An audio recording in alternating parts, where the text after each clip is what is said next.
ಕನ್ನಡ ಸಾಹಿತ್ಯಕ್ಕೆ ಮಹಿಳೆಯರ ಕೊಡುಗೆ. ಕನ್ನಡ ಕಾವ್ಯ ಪರಂಪರೆಯಲ್ಲಿ ಪುರುಷರಂತೆ ಮಹಿಳೆಯರು ಸಾಹಿತ್ಯ ರಚನೆಯಲ್ಲಿ ಪಾಲುಗೊಂಡಿದ್ದಾರೆ. ಹಾಗೆ ಪಾಲುಗೊಂಡವರ ಸಂಖ್ಯೆ ಸಹಜವಾಗಿಯೇ ಪುರುಷರ ಸಂಖ್ಯೆಗಿಂತ ತೀರಾ ಕಡಿಮೆಯಾಗಿದೆ. ಅದಕ್ಕೆ ಕಾರಣಗಳನ್ನು ಕುರಿತು ಚರ್ಚಿಸುವುದಕ್ಕೆ ಇದು ಸಂದರ್ಭವಲ್ಲ. ಆದರೂ ಕನ್ನಡದಲ್ಲಿ ಕೃತಿ ರಚನೆ ಮಾಡಿದ ಮಹಿಳೆಯರ ಸಾಧನೆ ಯಾವ ರೀತಿಯಲ್ಲೂ ಕಡಿಮೆ ದರ್ಜೆಯದೇನಲ್ಲ. ಇದನ್ನು ನಾವು ಮಹಿಳಾ ಸಾಹಿತ್ಯ ಎಂದು ಕರೆಯಲು ಇಷ್ಟಪಡುವುದಿಲ್ಲ.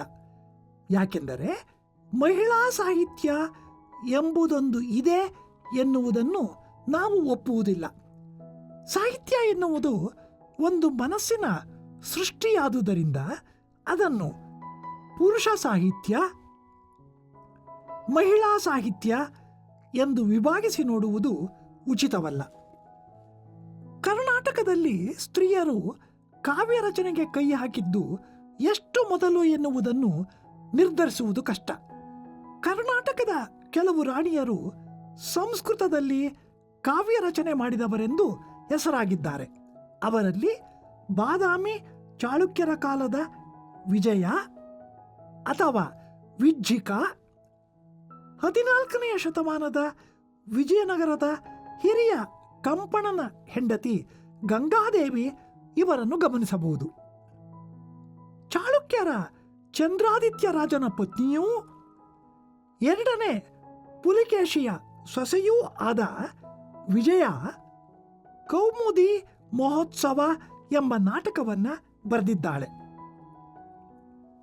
ಸರ್ವಶುಕ್ಲ ಸರಸ್ವತಿ ಎಂದು ಸರಸ್ವತಿಯನ್ನು ವರ್ಣಿಸಿದ ಮಹಾಕವಿ ದಂಡಿಯು ಒಂದು ವೇಳೆ ಕೃಷ್ಣವರ್ಣದವಳಾದ ಸಕಲ ವಿದ್ಯಾಪಾರಂಗತಳಾದ ತನ್ನನ್ನು ನೋಡಿದ್ದ ಪಕ್ಷದಲ್ಲಿ ಸರಸ್ವತಿಯ ವರ್ಣ ಬಿಳುಪೆಂದು ವೃತ ಹೇಳುತ್ತಿರಲಿಲ್ಲ ಎಂದು ದಂಡಿಯನ್ನು ಮೂದಲಿಸಿದವಳೆಂದು ಈಕೆ ಹೆಸರಾಗಿದ್ದಾಳೆ.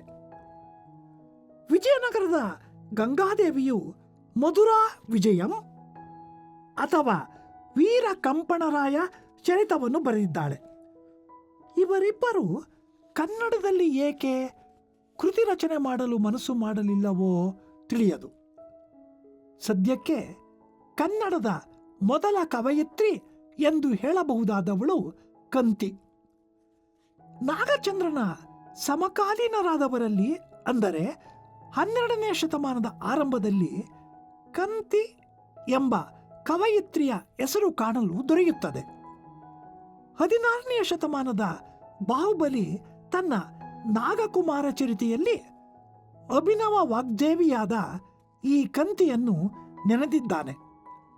ದೇವಚಂದ್ರನು ತನ್ನ ರಾಜಾವಳಿ ಕಥೆಯಲ್ಲಿ ಕ್ರಿಸ್ತಶಕ 1838ರಲ್ಲಿ ರಚಿತವಾದ ಕೃತಿ ರಾಜಾವಳಿ ಕಥೆಯಲ್ಲಿ ಇವಳ ಚರಿತ್ರೆಯನ್ನು ಹೇಳಿದ್ದಾನೆ. ಅದರಲ್ಲಿ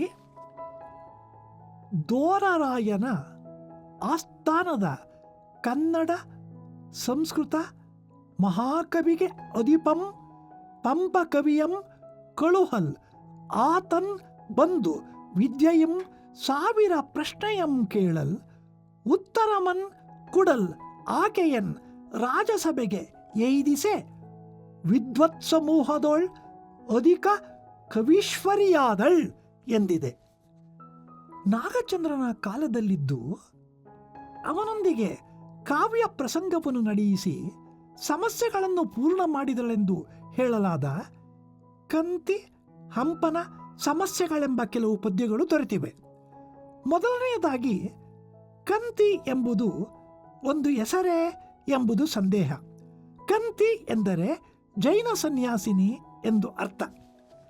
ಎರಡನೆಯದಾಗಿ ಆಕೆ ನಾಗಚಂದ್ರನ ಕಾಲದಲ್ಲಿದ್ದುದೇ ನಿಜವಾದರೆ ನಾಗಚಂದ್ರನೇ ಈಕೆ ಹೆಸರನ್ನು ತನ್ನ ಕೃತಿಗಳಲ್ಲಿ ಹೇಳದೇ ಇರುತ್ತಿರಲಿಲ್ಲ ಮತ್ತು ನಾಗಚಂದ್ರನ ಅನಂತರ 400 ವರ್ಷಗಳ ಮೇಲಿನ ಬಾಹುಬಲಿ ಎಂಬ ಕವಿಯಲ್ಲಿ ಈಕೆಯ ಹೆಸರು ಮೊದಲು ಕಾಣಿಸಿಕೊಂಡು ಅನಂತರ ಮತ್ತೆ 300 ವರ್ಷಗಳಾದ ಮೇಲಿನ ದೇವಚಂದ್ರನಿಂದ ಈಕೆಯನ್ನು ಕುರಿತ ಕವಿಚರಿತೆ ಕಲ್ಪಿತವಾದದ್ದನ್ನು ನೋಡಿದರೆ ಅವಳ ಅಸ್ತಿತ್ವದ ಕಾಲ, ದೇಶಾದಿ, ಜೀವನ ಸಂಗತಿಗಳ ಬಗೆಗೂ ಸಾಕಷ್ಟು ತೊಡಕುಗಳೂ ಸಂಶಯಗಳೂ ಇರುವಂತೆ ತೋರುತ್ತದೆ. ಒಂದು ವೇಳೆ ಅವಳು ನಾಗಚಂದ್ರನ ಕಾಲದಲ್ಲಿ ಇದ್ದುದೇ ನಿಜವಾದರೆ ಈಕೆ ಕನ್ನಡದ ಮೊಟ್ಟ ಮೊದಲನೆಯ ಕವಯತ್ರಿಯಾಗುತ್ತಾಳೆ. ಆದರೆ ಪ್ರಥಮ ಕವಯತ್ರಿಯಾಗಬಹುದಾದ ಅವಳು ಕಾವ್ಯ ರಚನೆಗೆ ತೊಡಗಿದ್ದು ಹೇಗೆ ಎನ್ನುವುದನ್ನು ಹೇಳುವ ದೇವಚಂದ್ರನ ರಾಜಾವಳಿ ಕಥೆಯ ಒಂದು ಸಂದರ್ಭ ತೀರಾ ಆಘಾತಕರವಾಗಿದೆ. ದೋರರಾಯನಲ್ಲಿ ಧರ್ಮಚಂದ್ರನೆಂಬ ಬ್ರಾಹ್ಮಣನು ಮಂತ್ರಿಯಾಗಿದ್ದನು.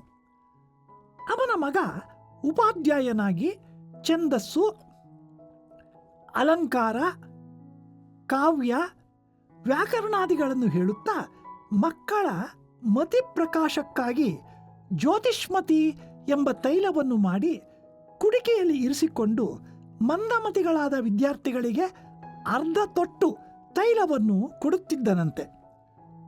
ಆಗ ಅರಮನೆಯಲ್ಲಿದ್ದ ಕಂತಿ ಎಂಬುವಳು ತಿಳಿಯದೆ ಆ ಒಂದು ಕುಡಿಕೆ ಜ್ಯೋತಿಷ್ಮತಿ ತೈಲವನ್ನು ಕುಡಿದು ಉರಿ ಹತ್ತಿ ಬಾವಿಯಲ್ಲಿ ಧುಮುಕಿದಳಂತೆ. ಆಕೆ ಬಾವಿಗೆ ಬಿದ್ದರೂ ಕಂಠ ಪ್ರಮಾಣದಷ್ಟು ನೀರು ಇದ್ದುದರಿಂದ ನಿಂತ ನಿಲುವಿನಲ್ಲೇ ವಿದ್ಯಾ ವಿಶಾರದೆಯಾಗಿ ಕವಿತ್ವವನ್ನು ಹೇಳಲು ಶುರು ಮಾಡಿದಳಂತೆ. ಆಗ ದೋರರಾಯನ ಆಸ್ಥಾನದ ಪಂಪ, ಅಂದರೆ ಅಭಿನವ ಪಂಪ ಅಥವಾ ನಾಗಚಂದ್ರ, 1,000 ಪ್ರಶ್ನೆಯನ್ನು ಕೇಳಲಾಗಿ ಆಕೆ ಅವೆಲ್ಲಕ್ಕೂ ಉತ್ತರವನ್ನು ಕೊಟ್ಟಳಂತೆ. ಅನಂತರ ರಾಜಸಭೆಯಲ್ಲಿ ಕವೀಶ್ವರಿಯಾದಳಂತೆ. ಈ ಕಥೆಯಿಂದ ಕಂತಿಗೆ ಮಾತ್ರವಲ್ಲ, ಯಾವ ಮಹಿಳಾ ಸಾಹಿತಿಗೂ ಅವಮಾನವಾಗುವುದು ಖಂಡಿತ. ಸೂಕ್ಷ್ಮವಾಗಿ ಪರಿಶೀಲಿಸಿದಲ್ಲಿ ಈ ಕಥೆಯಲ್ಲಿ ಅನಾರೋಗ್ಯಕರವಾದ ಒಂದು ಅಂಶವಿದೆ. ಅದೆಂದರೆ ಹೆಣ್ಣಾದ ಕಂತಿಯಂಥವಳು ಕವಿತ್ವಕ್ಕೆ ಕೈ ಹಾಕಲು ಅವಳಲ್ಲಿ ಸ್ವಂತ ಬುದ್ಧಿ ಪ್ರತಿಭೆಗಳು ಇರಲಿಲ್ಲ. ಅದೇನಿದ್ದರೂ ಆಕಸ್ಮಿಕವಾಗಿ ಜ್ಯೋತಿಷ್ಮತಿ ತೈಲವನ್ನು ಕುಡಿದಿದ್ದರಿಂದ ಬಂತು ಎನ್ನುವುದು. ಎಂದರೆ ಮೂಲತಃ ಸ್ತ್ರೀಯರಿಗೆ ಕಾವ್ಯ ನಿರ್ಮಾಣ ಮಾಡುವ ಸಾಮರ್ಥ್ಯ ಸಹಜವಾಗಿ ಎಲ್ಲಿಂದ ಬರಬೇಕು ಎನ್ನುವುದೇ ಈ ಕಥೆಯ ಹಿಂದಿನ ಕುಹಕಾರ್ಥ. ಇದು ಹೇಗಾದರೂ ಇರಲಿ, ಕಂತಿ ಹಂಪನ ಸಮಸ್ಯೆಗಳು ನಿಜವಾಗಿಯೂ ಕಾವ್ಯವಾಗಿವೆಯೇ ಎನ್ನುವುದು ಮುಖ್ಯ. ಒಂದೇ ಒಂದು ಉದಾಹರಣೆಯನ್ನು ನೋಡಬಹುದು. ಅಭಿನವ ಪಂಪ ಕಂತಿಯ ಮುಂದೆ ದನಮಂ ಕಡಿದು ಬಸಿದಿಗೆ ಎಳೆಯುತ್ತಿರ್ದರ್ ಎಂದು ಒಂದು ಸಮಸ್ಯೆಯನ್ನು ಮುಂದಿಟ್ಟು ಪೂರ್ಣ ಮಾಡು ಎಂದನಂತೆ. ಅದಕ್ಕೆ ಕಂತಿ, ವನದೊಳಗೆ ಪುಟ್ಟಿ ಬೆಳೆಯುತ್ತೆ ತನಿಗಂಪಂ ಪತ್ತು ದೆಸೆಗೆ ಬೀರುತಿರ್ಪ ಆ ಘನತರ ಸುರುಚಿರ ಸಚ್ಚಂದನಮಂ ಕಡಿದು ಬಸಿದಿಗೆ ಎಳೆಯುತ್ತಿರ್ದರ್ ಎಂದು ದನಮಂ ಎಂಬುದನ್ನು ಚಂದನಮಂ ಎಂದು ಬದಲಾಯಿಸಿ ಪದ್ಯವನ್ನು ಕಟ್ಟಿ ಪಂಪನನ್ನು ದಂಗುಬಡಿಸಿದಳಂತೆ. ಕಂತಿ ಹಂಪನ ಸಮಸ್ಯೆಗಳೆಂಬ ಈ ಪದ್ಯದಲ್ಲಿ ಚಮತ್ಕೃತಿ ಇದೆ, ಪದ್ಯ ರಚನೆಯ ಸೌಲಭ್ಯವಿದೆ, ಕವಿತ್ವದ ಅಭಿವ್ಯಕ್ತಿಗೆ ಅಲ್ಲಿ ಅವಕಾಶವೇ ಇಲ್ಲ ಎನ್ನುವ ರಂಶ್ರೀ ಮುಗುಳಿಯವರ ಮಾತುಗಳೇ ಇವಳನ್ನು ಕುರಿತ ಸರಿಯಾದ ವಿಮರ್ಶೆಯಾಗಿದೆ.